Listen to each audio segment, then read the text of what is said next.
নমস্কার। আরজিকরের ঘটনা নিয়ে দুঃখ প্রকাশ করে স্বনামধন্য অভিনেতা রঞ্জিত মল্লিক জানিয়েছিলেন, এই বছর তার বাড়িতে দুর্গাপুজো হলেও কোনো উৎসব হবে না।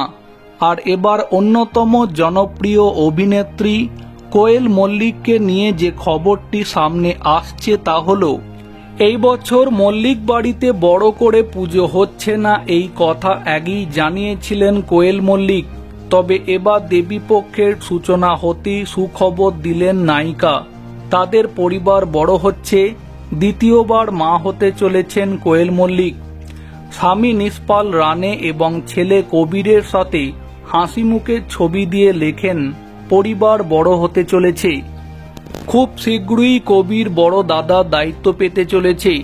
2020 সালে অতিমারির মধ্যেই মে মাসে কোয়েলের প্রথম পুত্র কবিরের জন্ম হয়। সেই বছর মহা অষ্টমীর দিন ছেলের নাম অনুরাগীদের সাথে প্রথম ভাগ করে নেন কোয়েল মল্লিক। এক ফ্রেমে দেখা যায় কোয়েল নিষ্পাল এবং তাদের সন্তানকে। এবার ঠিক 4 বছরের মাথায় ফের দ্বিতীয়বার মা হওয়ার খবর প্রকাশ্যে আনলেন নায়িকা। 7 বছর সম্পর্ক থাকার পরে 2013 সালে প্রযোজক নিষ্পাল সিংহ রানেকে বিয়ে করেন কোয়েল মল্লিক। সম্প্রতি মিতিন মাসি সিরিজের নতুন ছবির শুটিং শেষ করেছেন অভিনেত্রী। মহালয়ার ভোরে তাঁকে দেখা গিয়েছে ছোট পর্দায় অসুর নাসিনী দুর্গারূপে। এরপরে হয়তো কাজ থেকে মাতৃত্বকালীন বিরতি নেবেন কোয়েল মল্লিক। তবে পুজোর আগে অভিনেত্রীর তরফে এই সুখবর জানার পরে অনুরাগীরা অনেকটাই উচ্ছ্বসিত।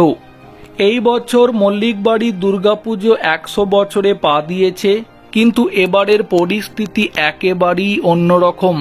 তাই অন্যবারের মতো মল্লিক বাড়িতে আনন্দ উদযাপন হবে না। কোয়েল মল্লিক এই প্রসঙ্গে বলতে গিয়ে বলেন, আরজিকর ঘটনার পরে প্রতিদিন নির্যাতিতার জন্য প্রার্থনা করেছি। একটা বিষয় আমার ভালো লেগেছে, এই শহরের প্রতিটি মানুষ অশুভ শক্তির বিরুদ্ধে একজোট হয়ে লড়ছেন।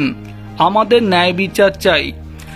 অনেকেই ধৈর্য রাখতে পারছেন না, কিন্তু বিচারের তো একটা সুনির্দিষ্ট পদ্ধতি আছে, সেটা পেতে গেলে ধৈর্য রাখতেই হবে।